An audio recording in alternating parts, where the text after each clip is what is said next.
Buenas noches, doctor. Buenas noches, compañeros del doctorado. Yo soy Avelino Bedia Núñez y bueno, en esta oportunidad les voy a compartir un poco de la reflexión y los lineamientos respecto a la transformación de la educación hacia la descolonización de la pedagogía. En esta oportunidad vamos a tocar tres puntos muy importantes, como son la crítica a la educación hegemónica y colonial, como un recuento de todo lo que ha pasado hasta este momento, cómo ha sido la educación tradicional, la educación colonizadora. Como un segundo punto vamos a tocar lo que son los fundamentos y principios de la transformación, ya un poco encaminándonos a lo que es el tercer punto, que se llama elementos de un currículo descolonizador, donde vamos a detallar ya eh, qué es lo más importante que tenemos que tener en cuenta eh, para ir abordando un currículo descolonizador. Entonces, iniciemos con el primero, que es la crítica a la educación hegemónica. Dentro de este punto tenemos la colonialidad del saber. Esta colonialidad del saber eh, se manifiesta como una imposición de un conocimiento único, un conocimiento universal, que se presenta como válido para todos y es lo único real, lo único verdad que hay, y de manera universal. Se presenta de esa manera sin reconocer otros saberes alternativos o locales, especialmente de los pueblos indígenas originarios, lo cual se perpetúa con una visión occidental, eurocéntrica y excluyente. El sistema educativo es un reflejo de esto, de esta estructura colonial. Hasta hace un poco, una década y un poco más, era el reflejo de esta estructura colonial, donde las imposiciones se reproducían, las relaciones de poder, la dominación y la exclusión propia.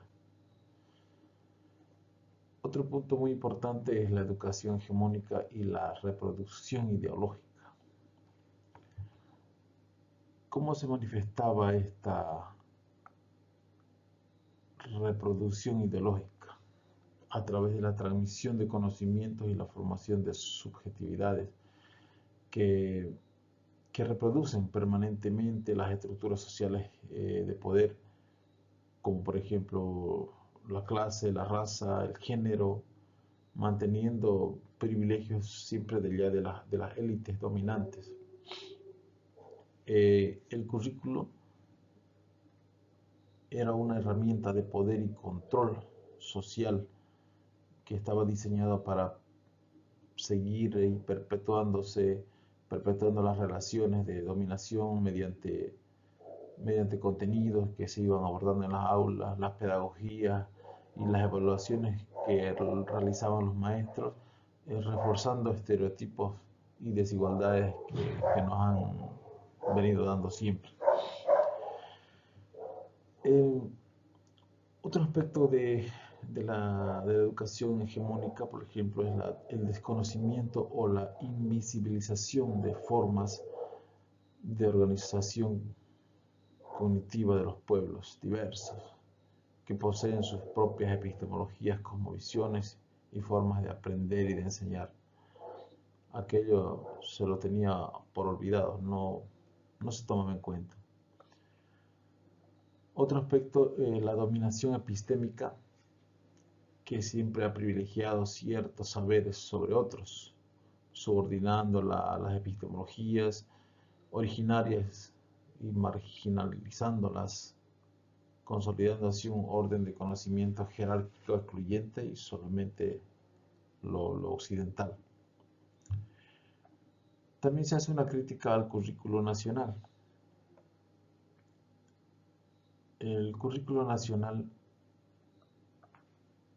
antes de la 070 por supuesto, históricamente fue homogeneizante, fue castellanizante, cristianizante, que buscaba asimilar y uniformizar las identidades culturales, lingüísticas de los pueblos y de las comunidades. Entonces, la exclusión sistemática de saberes ancestrales y tradiciones fueron relegadas. Los conocimientos indígenas, afrodescendientes y otros saberes locales fueron empobreciéndose y ese patrimonio cultural casi desaparece. Entonces había un empobrecimiento cognitivo, cultural y también simbólico al desvalorizar las formas propias de conocimiento y también la expresión cultural de los pueblos originarios. No eran valorados, entonces se iba empobreciendo cognitivamente esto. La enseñanza en las escuelas era desvinculada de la cultura y la realidad de los educandos. Esto generaba una desconexión entre la educación formal y los contextos vividos por las comunidades, por los propios estudiantes. Entonces aquí se abre una dicotomía entre el conocimiento occidental y el conocimiento originario autóctono, que posicionaba siempre primero como universal. Esto occidental siempre fue posicionado como superior, como universal, generando una percepción de inferioridad de los saberes propios, de modo que los pueblos indígenas originarios, ellos mismos ya sentían como que sus conocimientos, sus saberes eran inferiores, y eso siempre nos han hecho creer. ¿Cómo era el rol del docente en esta crítica de la educación hegemónica? El docente, como manifiesta Paulo Freire y Dussel y otros, era simplemente un transmisor de conocimientos que ya estaban establecidos en un modelo bancario de educación donde la autoridad y la reproducción de contenidos eran predominantes, limitando la creatividad y el diálogo. En este aspecto dice Dussel, dice, no, eran sucursaleros. O sea, no creamos nuestro propio conocimiento, simplemente lo que llegaba lo distribuíamos, a eso lo llama él sucursaleros, y no verdaderos productores de conocimiento. Eso respecto a la educación. También la evaluación tiene mucho que ver acá, ¿no? La evaluación era tomada en cuenta como una herramienta de control, de normalización, de exclusión y de consolidación del poder también, ¿no? Que medía solamente la memorización y la reproducción del conocimiento en lugar de fomentar la producción. Solo era reproducción y no había producción, no había un pensamiento crítico y tampoco reflexivo. Ahora bien, pasando al siguiente elemento, que son los fundamentos y principios de la transformación hacia una educación descolonizadora, vamos a tocar este aspecto. Aquí vamos a ver la perspectiva decolonial y descolonizadora. ¿Por qué hablamos de lo decolonial y de lo descolonizador? Porque hay una necesidad de romper con esos marcos coloniales que limitan y distorsionan las epistemologías propias, promoviendo una praxis radical que cuestiona y redefine las formas de hacer y entender la educación. La crítica de la interculturalidad también es muy fuerte. Hoy también hablamos de la intercientificidad, digamos, ¿no? Intercientífico. Esto es un proyecto político y pedagógico que busca superar la interculturalidad funcional y desafiar el monoculturalismo, promoviendo la pluriversidad y también la igualdad, la equidad. Las epistemologías del sur, pasando a este otro punto, las epistemologías del sur critican también el monopolio, el conocimiento científico del conocimiento occidental, reconociendo y valorando las diversas epistemologías existentes en diferentes culturas y comunidades. Las epistemologías del sur, para ellas no solamente hay una forma de hacer conocimiento, sino de hacer ciencia, sino hay otra forma que debemos valorar. Por eso es que la epistemología del sur promueven el diálogo de saberes, enriqueciendo la comprensión del mundo desde múltiples perspectivas, no solamente desde una sola perspectiva como es la ciencia moderna o occidental que llamamos. El pensamiento crítico es una herramienta para cuestionar estas estructuras dominantes y promover la descolonización del saber. El pensamiento crítico entonces es un acto político que fomenta la pluralidad, el análisis contextualizado ahí en la zona, en el lugar, en la comunidad, y la reflexión activa para transformar las relaciones de poder. Respecto a la ética, reciprocidad y complementariedad, bueno, se los toman como principios enraizados en las cosmovisiones originarias que sostienen relaciones armónicas entre seres humanos, naturaleza y cosmos.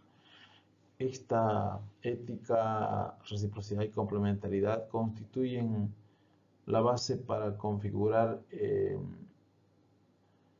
y aprender a convivir en armonía con nuestra madre tierra, con la Pachamama y con las comunidades, y también entre nosotros como personas, como seres vivos, con toda la naturaleza.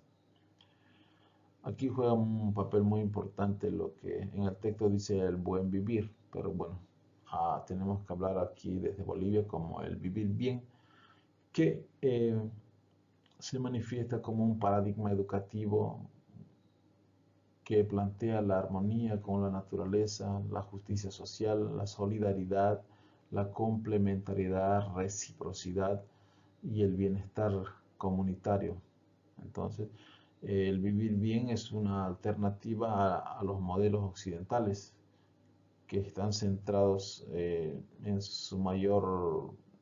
la mayor de las veces en el individualismo y también en el consumismo, al materialismo, ¿verdad? Eso en cuanto a este punto de los fundamentos. Ahora bien, pasando a los elementos del currículo, que son aspectos muy importantes a tomar en cuenta en esta transformación de la educación. Dentro de esto, tenemos que tener en cuenta lo que son los saberes ancestrales, originarios y comunitarios. Para abordar un currículo descolonizador, tenemos que partir siempre de los saberes ancestrales de nuestros pueblos indígenas originarios. ¿Por qué? Porque estos saberes ancestrales son una fuente epistémica fundamental para comenzar, que debe ser valorada, debe ser revitalizada e integrada como base, como un cimiento para el currículo. Estos saberes ancestrales reconocen la riqueza, tienen la riqueza y la diversidad de conocimientos propios de las comunidades, promoviendo su recuperación y transmisión. Pienso que para investigar, para empezar a hacer investigación y producción de conocimientos, si queremos ser verdaderamente originales, tenemos que partir de allí, de lo que saben nuestros pueblos indígenas originarios, para darle una esencia mayor, bueno, y también convertirlo en un conocimiento a través del proceso de investigación. Respecto al territorio, el territorio se comprende como el sujeto de aprendizaje. Es como un aula viva, donde uno está constantemente en aprendizaje, es la fuente del conocimiento y base para el diseño curricular, que conecta saberes, prácticas y espacios. Entonces, para plantear un currículo descolonizador hay que tomar en cuenta también el territorio, el contexto donde se encuentra, donde vamos a hacer la investigación. En este aspecto, la comunidad también juega un rol muy importante, ya que es el núcleo generador de los saberes, es el actor protagónico en la construcción curricular y extensión del aula también, ¿no? Entonces, esto para siempre promoviendo la participación activa de las comunidades en general. Un elemento muy importante es también la lengua. La lengua es el instrumento de pensamiento y expresión cultural. Es la base para la identidad, vehículo de los saberes y elemento integrado en la didáctica. La lengua, a través de la lengua, podemos comprender la cosmovisión de los pueblos indígenas originarios. Allí están sus saberes, en la lengua están sus saberes, desde donde debemos partir. El significado de cada una de las palabras es un inicio importante para la investigación y producción de conocimientos originales, auténticos. La identidad cultural también tiene un papel muy importante, ya que es un elemento central que fortalece y revaloriza las propias raíces, las tradiciones y las cosmovisiones. Entonces es muy importante reconocerse a sí mismo, valorarse a sí mismo para partir de aquello, para comprender también sus tradiciones, su forma de pensar de las personas con las que vamos a interactuar para hacer la investigación. Finalmente, la cosmovisión ancestral es un referente epistemológico que guía las formas de entender y de relacionarse con el mundo, promoviendo una visión holística, integral y armónica para tomar en cuenta y partir desde acá en cuanto a plantear un currículo de verdad que sea descolonizador. Pienso que el trabajo que vamos realizando hasta ahora hemos avanzado bastante, pero aún nos falta. Nos falta ponernos en el lugar de nuestros pueblos indígenas originarios.